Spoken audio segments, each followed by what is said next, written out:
বৃষ্টি ভেজা একটা সকাল, এরকম ওয়েদার হলে আমার কিন্তু ইচ্ছা করে টেনে ঘুম দিই, বাট সে উপায় তো নেই।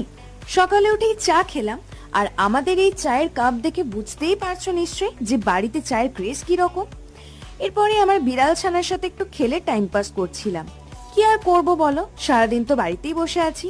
আর আমার এই বিড়াল ছানা যত বড় হচ্ছে দুষ্টুমি তত বেড়ে চলেছে, নন স্টপ। তো জলখাবারে আমরা খেয়েছিলাম একটু ওই কুমড়ি, বেগুনি ওই সব। আর দুপুর বেলাতেও হয়েছিল খিচুড়ি, পাঁপড় ভাজা, তার সাথে কুমড়ো আলুর বেসন দিয়ে বড়া, চাটনি, যেটা হয় আর কি বর্ষাকালে।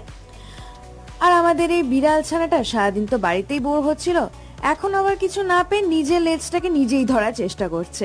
দেখো কি মজা লাগছে। বাই দ্য ওয়ে, এই ভিডিওটা যদি ভালো লেগে থাকে তাহলে কিন্তু অবশ্যই লাইক করে দিও। টাটা, সবাই ভালো থেকো।